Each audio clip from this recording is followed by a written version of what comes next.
Sure. Yes? Ready? Sure.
Just finished tending to the soldiers after getting off Terrace.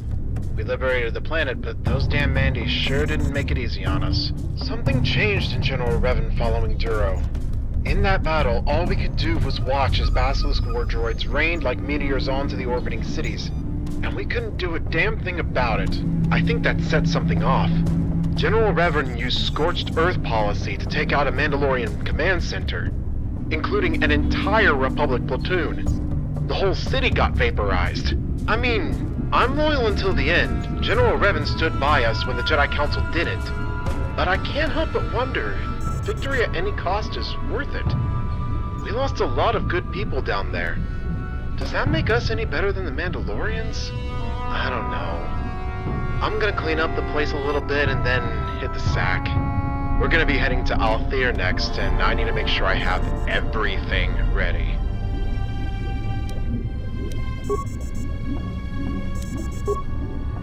I guess that's it then. Mandalore is dead and the Mandalorian fleet destroyed, along with a good chunk of our forces. I've heard a nasty rumor that the ships closest to Malachor 5 were composed of soldiers and Jedi whose loyalties to General Revan were in question. Part of me doesn't want to believe that, but the signs have been apparent for a while. The piles of bodies on Duxon, Onderon, Jaga's cluster, Terrace, each battle seemed to have more casualties than the last, and far too often we would have to leave the wounded behind in order to keep moving forward. I owe everything and more to General Revan, but was it really worth it to destroy an entire planet? I don't know. I need to get back to work and tend to the few wounded we actually brought on board.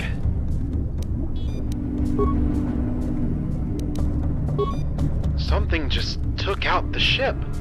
I'm not sure where we are, but we landed. We've been hunting Mandalorian remnants ever since the war ended. Both General Revan and General Malak have been handling a lot of the hunting personally. Sets a good example to the rest of us, though. Were it not for them, I don't think there'd even be a Republic left. However, I'm not sure what we'll find here. This is way off any star chart that I know of. I'm gonna stay in the ship for now. Definitely won't be airborne again, but it has to be safer than anywhere else here.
What?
Yes? Yes?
As if this ship didn't go through enough in the wars, now it's beached on a planet in uncharted space, Quite honestly, I don't think there's going to be a damn thing I can do to fix it. But that's not going to stop me from trying. As long as water isn't seeping into the engine deck, then we shouldn't have to worry about water damage to the ion engines anytime soon. Even then, I don't see how this ship is ever going to get in the air again.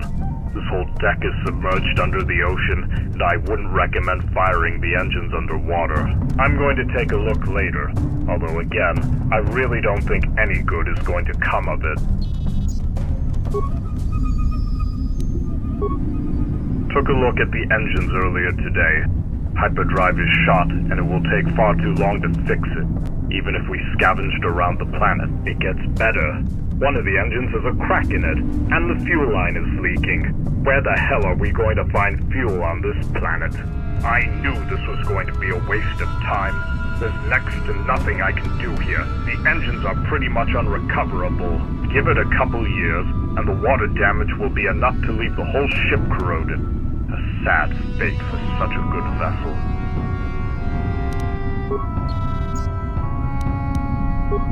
Bridge is operational, medical bay as well. We have a few shuttles in the hangar bay that are still operational. The trick is going to be getting them up in the air from underwater. In truth, I don't think there's much that can be done from here in the ship. If there's anything we need to do, it'll have to be done on the planet. I don't fancy being stranded on an uncharted planet, but there's not much we can do. I'm sure both General Revan and General Malik have a plan. I'm going to head outside to assess the exterior. Oh, how fun.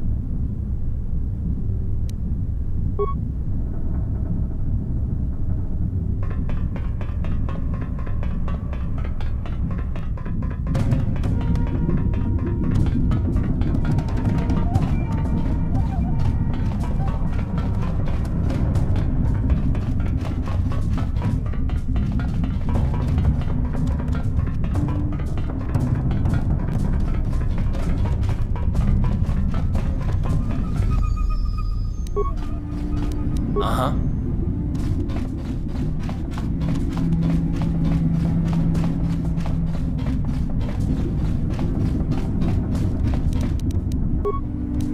Yes?